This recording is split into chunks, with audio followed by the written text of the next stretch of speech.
Hello friends, welcome to study with Gupta channel पे आप नए चैनल को सब्सक्राइब कर लीजिएगा। तो फाइनली आप सभी लोगों का इंतज़ार ख़त्म हुआ। एसएससी सीजीएल 2024 का नोटिफिकेशन आ चुका है।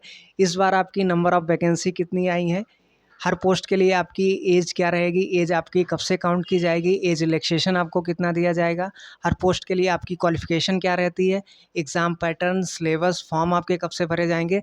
तो इन सभी चीज़ों को देखिए बारी बारी से हम डिस्कस करेंगे। वीडियो को ज़्यादा शेयर कीजिएगा, लाइक कीजिएगा और चैनल को सब्सक्राइब जरूर कर लीजिएगा। तो ऑनलाइन एप्लीकेशन ये आपके आज से स्टार्ट हो गए हैं, 24 जून से 24 जुलाई तक आपके फॉर्म चलेंगे। उसके बाद फ़ीस पेमेंट की जो आपकी लास्ट डेट है 25 जुलाई तक आप ऑनलाइन फ़ीस पेमेंट कर सकते हैं। उसके बाद देखिए एप्लीकेशन करेक्शन के लिए आपको टाइम दिया जाएगा। तो एप्लीकेशन करेक्शन आप 10 अगस्त से 11 अगस्त तक आप कर सकते हैं। उसके बाद टेंटेटिव एग्ज़ाम डेट भी आपकी जारी कर दी गई है। तो टियर 1 की देखिए बात करें तो ये आपका सितंबर से अक्टूबर के बीच में आपका लगा हुआ। उसके बाद टियर 2 ये आपका दिसंबर में होना है। तो ये सभी आप डेट्स ध्यान रखिएगा। 24 जुलाई इसकी लास्ट डेट है। तो इस बार देखिए आप सभी के लिए बहुत बड़ी गुड न्यूज़ है। एसएससी सीजीएल में आपकी 17,727 वैकेंसी आपकी अप्रॉक्सीमेटली आई हैं। अब देखिए बारी बारी से सभी पोस्टों को हम देखते हैं, किस पोस्ट में किस डिपार्टमेंट में आपकी पोस्ट है और हर पोस्ट के लिए आपकी एज लिमिट क्या रखी गई है। तो पे लेवल 7 आपका 44,900 से 1,42,400 से ये इन सभी पोस्टों के लिए आपका है। तो पहले हम असिस्टेंट सेक्शन ऑफिसर की बात करें तो ये आपकी सेंट्रल सेक्रेटरीट सर्विस में आपकी रहती है। और इस पोस्ट के लिए आपकी एज लिमिट होनी चाहिए 20 से 30। और जो क्लासिफिकेशन आपका पोस्ट है वो ग्रुप बी की है।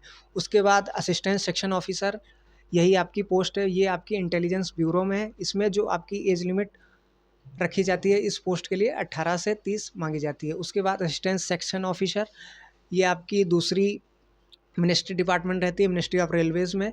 इसमें जो आपकी एज लिमिट मांगी जाती है 20 से 30 होनी चाहिए आपकी। उसके बाद assistant section officer ministry of external affairs में, तो इसमें 20 से 30 आपकी मांगी जाती है। आगे देखिए बात करें ministry of electronics information technology में, तो इसमें आपकी 18 से 30।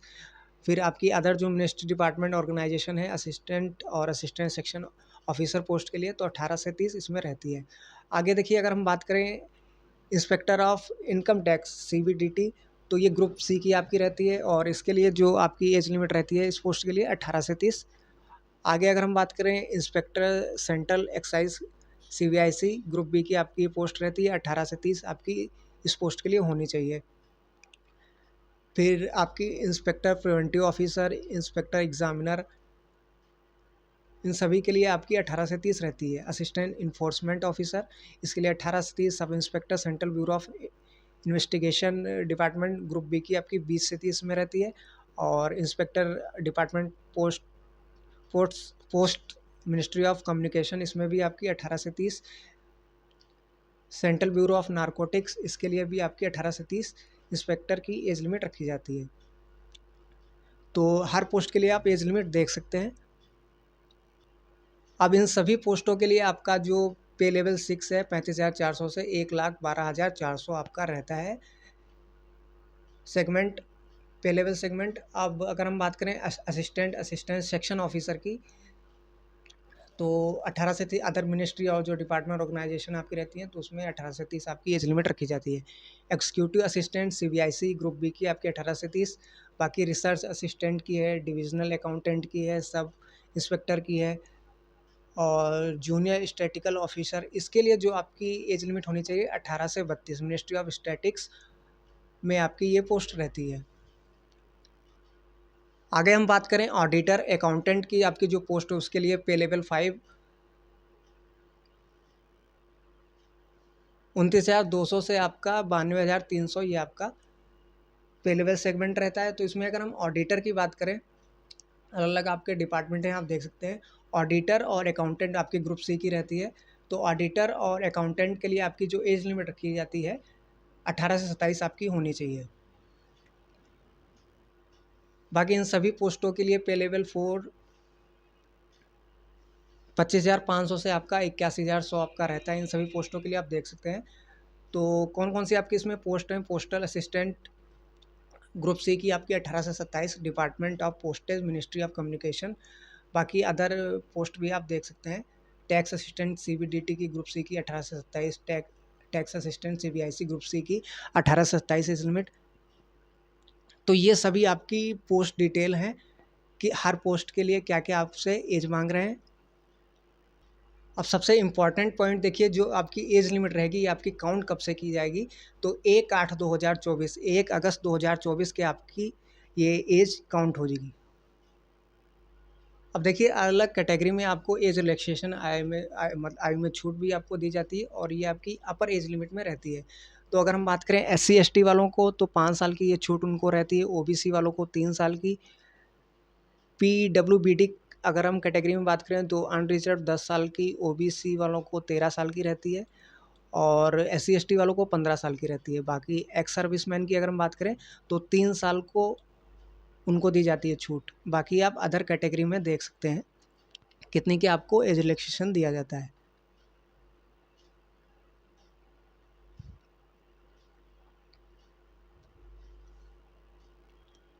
अब हर एक पोस्ट के लिए क्वालिफ़िकेशन देखिए बात करेंगे, क्वालिफ़िकेशन आपसे क्या माँग रहे हैं, तो क्वालिफ़िकेशन भी जो आपकी होनी चाहिए 1/8/2024 को आपकी होनी चाहिए। तो अगर हम बात करें पोस्ट जूनियर स्टैटिकल ऑफिसर के लिए, तो इस पोस्ट के लिए क्वालिफ़िकेशन आपकी क्या रहती है, तो बैचलर डिग्री आपके पास हो, ग्रेजुएशन आपका हो किसी भी सब्जेक्ट के साथ और 60% मार्क्स आपके होने चाहिए मैथमेटिक्स में इंटर में। तो ये आपकी क्वालिफ़िकेशन है जूनियर स्टैटिकल ऑफिसर के लिए।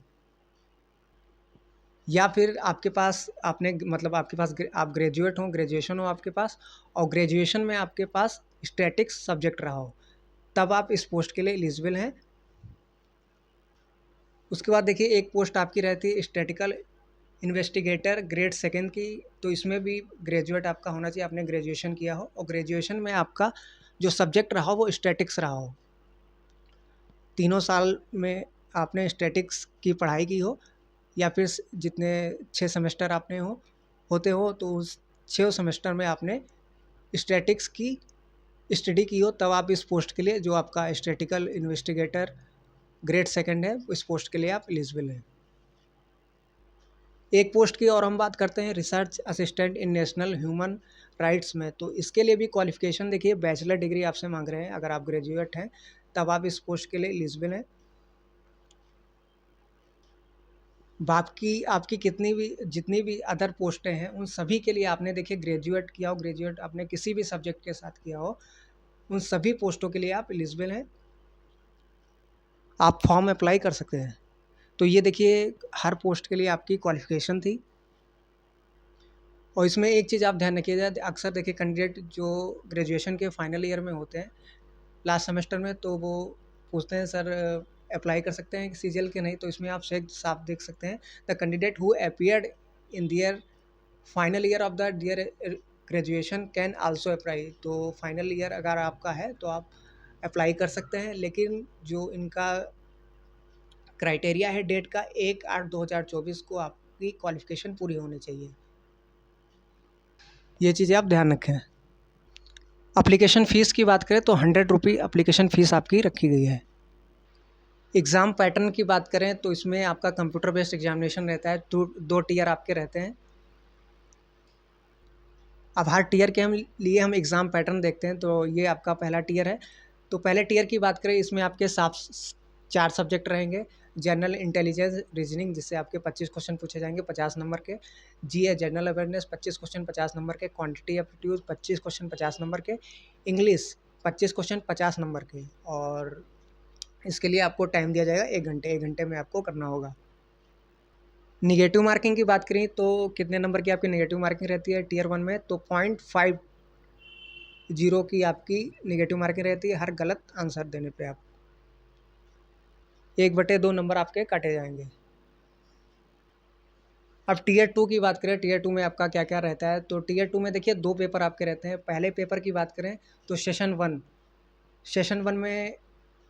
1 आपका 2 घंटे 15 मिनट का रहता है, तो इसमें भी आपके सेक्शन रहते हैं। तो सेक्शन 1 की बात करें, सेक्शन 1 में आपका मॉड्यूल फर्स्ट जिसमें आपका मैथमेटिक्स रहता है और मॉड्यूल सेकंड जिसमें आपके रीजनिंग रहते हैं। तो मैथ से आपसे 30 क्वेश्चन पूछे जाते हैं और रीजनिंग से आपसे 30 क्वेश्चन पूछे जाते हैं। टोटल 180 नंबर का आपका सेक्शन 1 रहता है। फिर सेशन 1 में आपका सेक्शन 2 की बात करें तो इसमें आपका इंग्लिश रहता है और जीए। इंग्लिश से 45 क्वेश्चन आपके रहते हैं, जीए से आपके 25 क्वेश्चन, टोटल 70 क्वेश्चन आपसे पूछे जाते हैं और 210 नंबर के आपके रहते हैं। फिर आपका सेशन 1 में इसी में आपका सेक्शन 3 रहता है। तो सेक्शन 3 में आपके कंप्यूटर नॉलेज रिलेटेड क्वेश्चन होते हैं 20 क्वेश्चन और ये आपके 60 नंबर के होते हैं। और इस सेक्शन के लिए आपको 15 मिनट टाइम दिया जाता है। तो टोटल आपका सेशन जो 1 वो 2 घंटे 15 मिनट का आपका रहता है। उसके बाद सेशन 2 की बात करें, ये भी आपका 15 मिनट का रहता है। सेशन 2 में सेक्शन 3 इसमें डाटा एंट्री स्पीड टेस्ट आपका रहता है। तो ये पूरा आपका पेपर फर्स्ट पोर्शन होता है। पेपर सेकंड की बात करें तो स्टैटिक्स 100 क्वेश्चन रहते हैं इसमें आपके 200 नंबर के। 2 घंटे इसके लिए आपको टाइम दिया जाता है। तो पेपर फर्स्ट और पेपर सेकंड की बात करें तो ये आपका अलग दिन में कंडक्ट करवाया जाएगा। तो पेपर फर्स्ट आपका सभी पोस्टों के लिए कंपलसरी रहता है, लेकिन पेपर सेकंड की बात करें ये उन्हीं कैंडिडेट के लिए रहता है जो पोस्ट आपकी रहती है जूनियर स्टैटिकल ऑफिसर जेएसओ और स्टैटिकल इन्वेस्टिगेटर ग्रेड सेकंड। तो इन पोस्टों के लिए जो कैंडिडेट अप्लाई करते हैं तो उनको ये पेपर सेकंड देना होता है। एक चीज़ आप ध्यान रखिएगा, जो आपका पेपर फर्स्ट है, पेपर फर्स्ट के आपके जितने भी सेक्शन हैं तो उन सभी सेक्शन को आपको क्वालिफाई करना आपके लिए ज़रूरी है। निगेटिव मार्किंग की बात करें तो किस पेपर में आपकी कितने नंबर की निगेटिव मार्किंग रहती है। तो पेपर फर्स्ट का जो आपका सेक्शन 1 है, सेक्शन 2 है, सेक्शन 3 का मॉड्यूल फर्स्ट है, तो उन सभी के लिए जो आपकी निगेटिव मार्किंग रखी जाती है 1 नंबर की निगेटिव मार्किंग होती है। हर गलत आंसर के लिए आपके 1 नंबर काटे जाएंगे। उसके बाद पेपर सेकंड की बात करें तो 0.50 1/2 की आपकी इसमें निगेटिव मार्किंग रहती है पेपर सेकंड में। अब देखिए सिलेबस देख लीजिए हर टीयर का। अगर हम बात करें टीयर 1 में ये आपका रीजनिंग का पोर्शन है। टॉपिक आपको सभी बताए गए हैं। स्क्रीनशॉट लेना चाहें स्क्रीनशॉट ले सकते हैं। फिर आपका जीए, ये आपका क्वांट हो गया।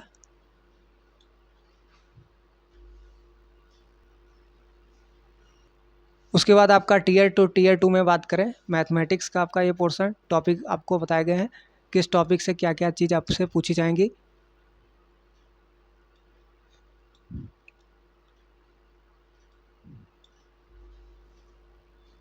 फिर आपका रीजनिंग है, इंग्लिश पोर्शन, जीए आपका, फिर आपका कंप्यूटर पोर्शन, ये टॉपिक आपको बताए गए। फिर पेपर सेकंड आपका स्टैटिक्स,